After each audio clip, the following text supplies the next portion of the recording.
안녕하세요. 뷰티크루 현지쌤입니다. 저번 대한항공 편에 이어서 오늘도 제가 번외편을 한번 준비를 해봤는데요. 사실 그 7가지로 우리가 단정 짓기엔 너무 아쉬운 부분들이 좀 많아서 제가 살짝 좀 더 조사를 해본 것들이 있는데, 그런 부분들 오늘 꼭 보시고 많은 도움이 됐으면 좋겠습니다.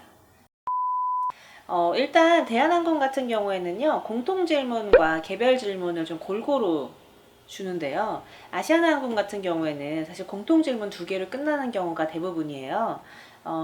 그것도 나름대로의 또 이유가 있더라고요. 그래서 이제 대한항공은 이제 개별 질문도 받기도 하는데, 그 부분에 있어서 좀 준비를 잘 하시면 좋을 것 같고, 면접관님들께서 보통 모니터를 보시거나 약간 이렇게 좀 딴짓하는 경우가 있어요. 약간 저도 면접장에 들어가 봐서 아는데, 저 사람이 나를 보고 있나 안 보고 있나 이렇게 착각이 들 정도로 사실 면접관님들의 그런 행동이 굉장히 궁금하잖아요. 자, 이때 제가 살짝 팁을 드리자면요. 면접관님들께서 질문을 건네고 여러분들이 답을 하기 전에 다시 한번 면접관님들께서 여러분들을 쳐다볼 때까지 살짝 기다려주세요. 그런 다음에 이제 대답을 하면 좀 정이 쌓이잖아요. 그래서 면접관님들과 이렇게 정이 들 수 있도록 천천히, 그리고 한마디 하더라도 진중하게 입사 의지를 보여주시면서 답변하시면 좋을 것 같습니다. 그리고 그런 거 있잖아요. 안녕하십니까? 반갑습니다. 아니면 감사합니다. 요거 하는데, 이때 너무너무 그 싫은 게 있대요. 뭐냐면 미스코리아처럼 안녕하십니까?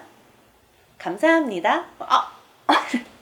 이런 거 진짜 절대 하지 마시고요. 어미 강조하는 거, 사실 이것도 세련미에 적합하지 않은 행동이에요. 그렇기 때문에 좀 더 이렇게 승무원답게 차렷, 인사, 안녕하십니까, 감사합니다, 이 정도로 하시면 좋을 것 같습니다.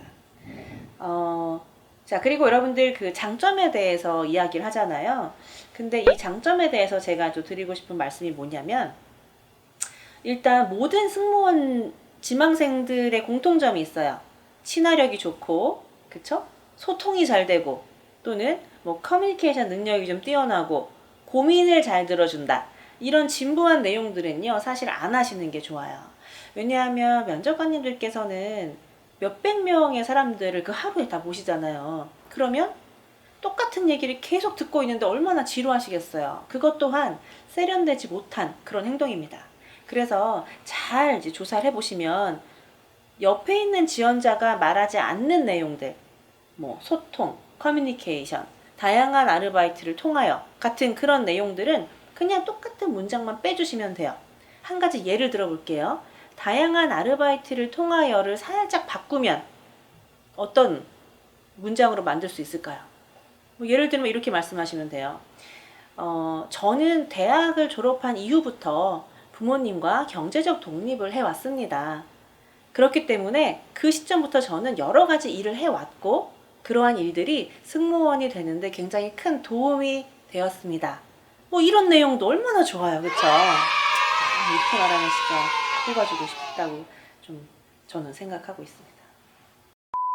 그래서 여러분들 답변을 만드실 때 좀 더 디테일한 내용들이 들어가시면 좋을 것 같아요. 가족, 교육관계, 또는 여러 가지 형성하는 데 있어서 영향력을 내가 직접 끼쳤거나 이런 내용들을 넣으면 더욱 좋을 것 같고요. 이런 것들을 말해야지, 여러분들이 사실 면접관님들께서 무엇을 말하는지보다 어떻게 말하는지가 더 궁금하다고 하시니까 기타 답변을 어느 정도 만들어 놓으면 발음 또는 목소리에 대한 부분들을 좀 더 신경을 많이 써 주셨으면 좋겠습니다. 자, 그리고 여러분들 그 회사에 대해서 기업 분석을 하는 것까진 좋은데요. 기업 분석 플러스 마지막은 나로 마무리를 지어 주셨으면 좋겠다고 하시더라고요. 결국에는 나에 대한 이야기를 좀 하고 나와야 되는데, 너무 그 회사를 사랑하고 뭔가 이 대한항공 로고만 봐도 행복하고 이런 것들이 어필이 되면 사실은 좀 매력이 없어요. 그래서 나에 대한 연구를 좀 깊이 한 다음에 좀 더 진지한, 진중한 그런 답변들을 만들어서 이야기하시면 좋을 것 같고요. 그리고 그 여러분들 단점 얘기하잖아요. 그 단점은 아시아나항공 편에도 얘기했던 것 같은데, 사실은 그 어떤 계기로 내가 고쳐야겠다는 결심을 했고, 그리고 이를 위해서 어떠한 시도를 했는지, 얼마나 노력을 했는지까지도 이야기를 해주시면 좋을 것 같은데, 이러면 또 말이 길어질 수 있으니까 그냥 단순하게 가시면 좋을 것 같아요. 뭐 예를 들어 저는 굉장히 좀 소심한 편인데, 이런 소심함 때문에 친구들은 나에게 뭐라 뭐라 한다. 그래서 나는 이런 소심한 부분을 고치기 위해서 어떻게 노력하고 있다. 이 정도의 멘트가 좀 좋을 것 같아요. 그 제가 면접관님 만나뵈면서 새로 알게 된 사실이 하나 있는데요. 대한항공 같은 경우에는 그 NCS를 기반으로 한 그런 직무 능력을 바탕으로 지원자들을 뽑는다고 합니다. 그런 의미에서 제가 책 한 권을 좀 소개해 드리려고 하는데요. 그 최일수 교수님의 NCS 기반의 취업 전략이라는 이번에 새로 나온 책입니다. 꼭 한번 읽어보시고 여러분들 그 면접장 가셨으면 좋겠어요. 그 실제 그 객실 승무원들의 NCS라 함은 뭐 기내 안전과 서비스를 책임질 사람들, 그쵸? 뭐 그래서 이 책 같은 경우에는요, 자기 분석 또는 뭐 기업 분석에 대한 내용들이 이제 담겨져 있어요. 그래서 자기소개 같은 거 작성할 때 어떻게 써 내려가는지에 대해서 잘 나와 있으니까 책 여러분들 많이 읽으세요. 자, 그리고 그 면접관님들이 여러분 책 좀 많이 읽고 오라고 하시는데 책 많이 읽고 계시죠? 적어도 한 달에 4권은 읽으셔야 됩니다. 꼭! 약속. 저도 읽을게요. 저 오늘 아침에 그 해민스님께서 쓰신 책 한 권을 제가 샀습니다. 읽고 나중에 또 말씀드릴게요. 그리고 이거는 사실 면접관님들마다 다 똑같이 가지고 계신 그런 뭐 생각은 아니지만, 그래도 대부분의 면접관님들께서 생각하고 있는 그런 내용들이라고 하니까 참고하시면 좋을 것 같아요. 자, 고등학교를 졸업하고 그리고 대학을 우리가 가잖아요. 그때부터 뭔가 부모님과의 그런 뭐 경제적인 독립이라던가 신체적인 독립을 했다는 부분에 있어서 굉장히 그 좋은 점수를 얻을 수가 있대요. 그렇기 때문에 저는 온실 속의 화초처럼 곱게 자랐습니다.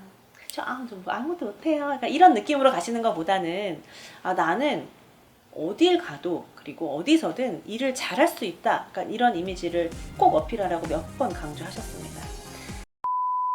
자, 그리고 그 이직한 사람들을 좀 더 집중적으로 물어보는데, 여러분들 회사 다니면서 막 옮기잖아요. 막 10개월 일하고 그만두고 한 달 일하고 그만두고 막 이런 부분들, 그리고 공백기 관련해서 굉장히 질문을 많이 하십니다. 특히 대한항공 같은 경우에는요, 이 공백기 이직 이런 것도 진짜 중요하게 생각을 한대요. 그래서 되도록이면 일을 하시더라도 공백기 없이 좀 이렇게 좀 꽉 채워서 일을 하시는 게 좋을 것 같고, 제가 한 가지 더 팁을 드리자면 1년을 일을 하시고 보통 그만두는 경우가 되게 많아요. 왜냐하면 그게 뭐 계약이 1년 동안 되어 있어서 계약직으로 근무를 하신 거죠.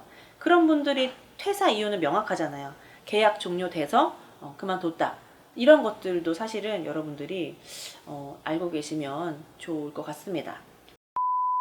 대한항공 같은 경우에는 영어 점수가 아무리 좋아도 영어 인터뷰 무조건 들어가야 합니다. 1대1로 면접을 보는데요. 그 영어 면접관님까지도 인사팀 직원분이라고 하시기 때문에 여러분들 면접 잘 보셔야 되는데, 그분으로 말씀드린 것 같으면 해외대 출신의 거의 뭐 탑 레벨 영어도 굉장히 잘하시고 이런 분이시라고 하세요. 외국인이 아니라. 그런 분들에게 잘 어필하기 위해서는 일단 영어를 세련되게, 그러니까 예를 들어 뭐 발음이 안 좋거나 또는 영어 점수는 높은데 답변을 잘 못한다거나 이런 경우에도 사실 세련미 부족으로 탈락할 수가 있겠죠. 그래서 영어 공부를 하시긴 하시되 발음 위주로, 뭐 기본적인 거 있잖아요. 우리가 왜 R 발음, L 발음 구분하는 거, P 발음, F 발음 이런 것들만 구분만 잘해서 깔끔하게 답변하셔도 좋은 점수 얻을 수 있습니다. 그리고 영어는요, F 맞으면 안 돼요. 아시겠죠? 아무리 이미지가 좋아도 F 나오면 탈락할 수 있습니다.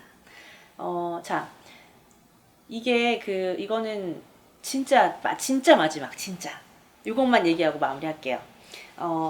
면접 보러 가시면 대기실, 화장실 뭐 이런 데 있잖아요. 그런 데서 전화 통화하면서 친구랑 막 대한항공 욕하고 면접관 욕하고 이런 친구들이 있대요. 근데 화장실 옆칸에 면접관님이 앉아 계셨던 거예요.